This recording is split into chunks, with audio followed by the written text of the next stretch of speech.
Mr. Chairman, Ranking Member Wild, and distinguished members of the House, my name is Paulo Figueiredo, and I am the living, breathing proof of human rights violations in Brazil. For doing the work of a good journalist, I am censored in all social media, I have my assets frozen, and my Brazilian passport canceled, all without due process. I come from a family with a long legacy of fighting tyranny. My great-grandfather, General Euclides Figueiredo, led a revolution against Brazil's most brutal dictator, Getúlio Vargas. For that, he spent years in a dungeon. His son, my grandfather, João Figueiredo, became Brazil's 30th president in 1979, tasked with ending the 15-year-long military regime. As president, he granted amnesty, held free elections, allowed multiple political parties, and by the end of his term, peacefully handed power back to civilians, restoring full democracy in Brazil. I never imagined this legacy of fighting for individual freedoms would span generations and fall upon me as well. Until the end of 2022, year of Brazil's latest presidential election, I was a political commentator on JP News, a TV network often compared to US Fox News. The primetime show I was in had been voted the best in the country and had more viewers than the next two networks combined, including the local CNN. I had over 5 million followers across all social media with higher engagement than virtually any other journalist in Brazil. By any account, I was one of the most influential journalists in the country, until I started being targeted by a series of decisions from the highest court in the land. In December 2022, I had all my social media accounts blocked for Brazilians. Later, I learned that the order would extend to freezing my financial assets, suspending the confidentiality of my financial transactions, threatening exorbitant fines every time I said something that displeased Justice Alexandre de Moraes, and even canceling my Brazilian passport. I disappeared from my entire audience. This is the modern equivalent of being sent to a dungeon, as was my great-grandfather. In January 2024, following Lula's inauguration and the January 8th riots, Brazil's Department of Justice opened a case against JP News, accusing the channel of fomenting the revolt. Demonetized by YouTube, faced with new criminal case and threat of losing its public concession, JP News gave in and laid off all its conservative commentators and adopted a more Moraes-friendly editorial stance. I was unemployed with all my assets frozen and my work tools blocked. Rumble and locals promised to always stand for freedom of expression, so I joined, quickly becoming one of the biggest content creators on both, with 120,000 subscribers on Rumble and nearly 60,000 subscribers and 2,000 paid subscribers on locals. However, in December 2023, pressured by absurd orders issued by Moraes, with me being one of the main targets, I believe, both platforms closed access to all Brazilians. The financial loss has been unbearable. On February 8, 2024, Brazilian newspapers reported a new offensive against me. I was apparently being investigated for accurately reporting on primetime TV the behind-the-scenes meetings of the Brazilian Army's High Command in December 2022. In this investigation, a new measure was issued prohibiting me from having contact with former President Bolsonaro and any other person investigated, a clear intimidation tactic that hinders my journalist activities. There's one single name behind every one of these decisions. That's Alexandre de Moraes. Remember this name. He's the de facto dictator of Brazil. He's a Supreme Court justice, the head of the Superior Electoral Court, known as CSC, and the man in charge of the infamous fake news probe, which began in 2019 and is still open. An alarming caveat. Through all this, my work was being carried out from my studio in Florida, where I have been residing since 2016.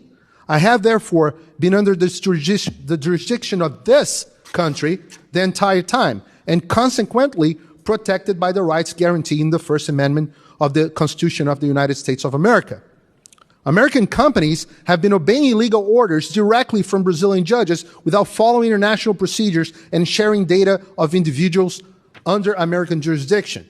This Congress should address this issue, as it is not only violates our constitutional rights, but also exposes an intelligence risk and potentially violates the FCPA.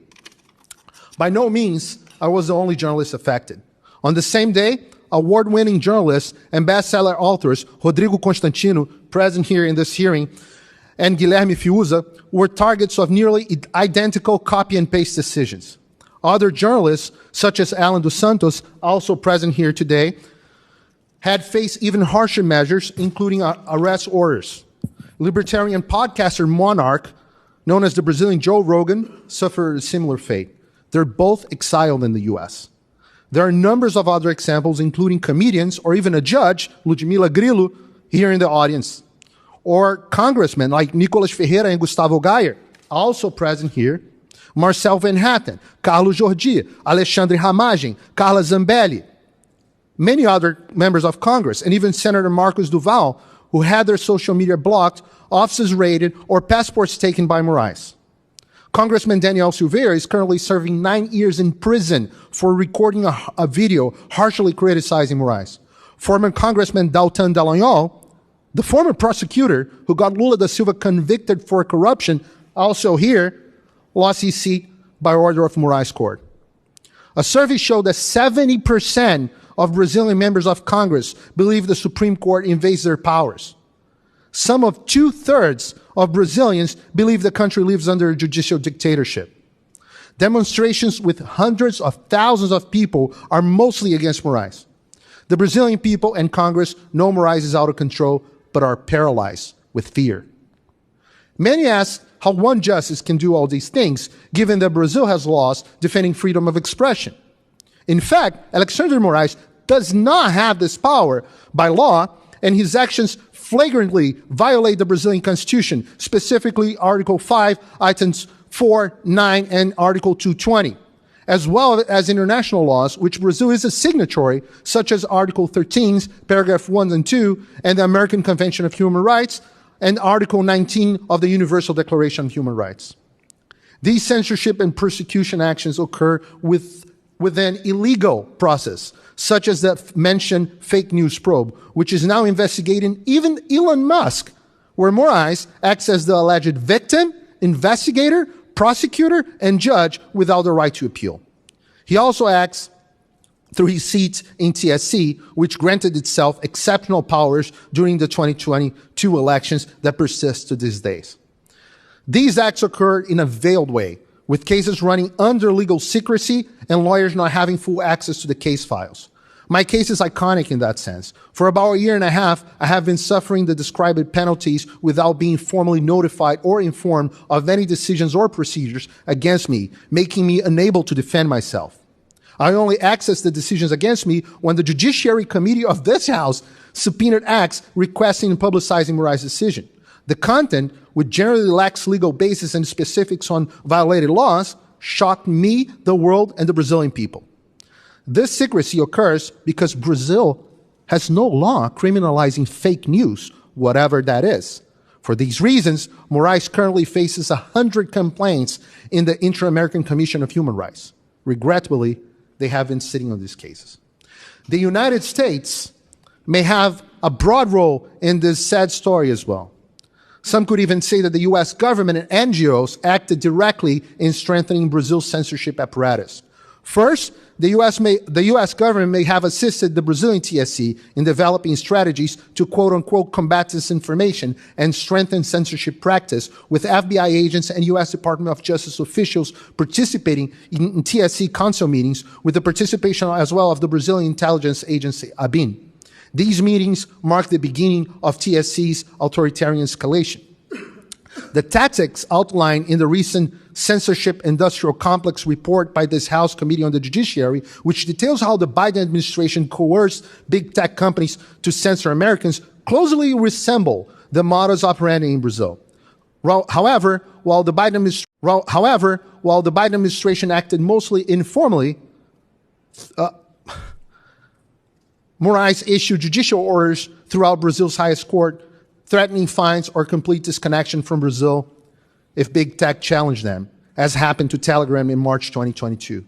American NGOs, including George Soros' Open Society and the Ford Foundation and the Oak Foundation, funded initiatives that worked closely with Moraes. The Atlantic Council, also funded by Soros, supplied reports and the theoretical foundation crucial to his fake news probe. But perhaps the most frightening influence was a systematic campaign that used all the soft power of American foreign policy as a quote-unquote discreet campaign to defend Brazilian elections, according to a 2023 Financial Times article. This involved covert actions by high-ranking U.S. officials, such as the CIA director, the Secretary of Defense, and Biden's national security advisor, who threatened public officials, military leaders, and Brazilian politicians with sanctions to ensure Moraes was not challenged. It's puzzling why the U.S., historically a promoter of freedom and democracy, would use its top officials to support censorship and aid in the ascent of a president aligned with China, Russia, Hamas, Cuba, Venezuela, drug cartels, and opposed to American interests globally, even undermining the dollar as the world's reserve currency. CIA Director William Burns and other Biden administration key agents continue to meet with officials from the Lula da Silva government and TSC in Brazil, focusing on quote-unquote combating disinformation, which we know now is a code word for censorship of unpleasant speech. Additionally, a Brazilian congressional delegation supportive of Lula da Silva regime, including a congresswoman from the Communist Party, visited Washington, D.C. last week to meet with members of the Democratic Party and OAS representatives. Mr. Chairman, you are well aware of the immense challenges you had to overcome in order for this hearing to happen. Why? In Brazil, ultimately, it will be up to the Brazilian people to solve their own problems. But it's important that the United States of America once again become a force for freedom and no longer for censorship. The United States Congress has enormous powers in this direction, and I urge you to use them. First, ensure that Moraes Lula regime stops operating in the shadow. As the Bible says in John 8:32, then you'll know the truth, and truth shall set you free. Brazil needs to be the subject of more frequent hearings, and Congress must continue to use its powers to bring light to the facts. Congressmen, visit Brazil. I speak on behalf of the Brazilian congressmen here that you are welcome in our parliament, and your presence will bring greater visibility to what has been happening. Second, exercise oversight power against executive branch policies that harm not only freedoms in Brazil, but also U.S. global interests, pushing my country towards nations hostile to America, such as China. Third, withhold funds and resources, not only those destined for Brazil, but also for international organizations, such as the OAS, that are shirking their roles. The American taxpayer should not finance the oppression of my people. Finally, produce legislation imposing harsh sanctions on Brazilian government and officials who violate fundamental rights and freedoms. With this help, I guarantee that my country's institution will react and return our freedoms. This is what I beg of you on behalf of millions of Brazilians. God bless America. God bless Brazil.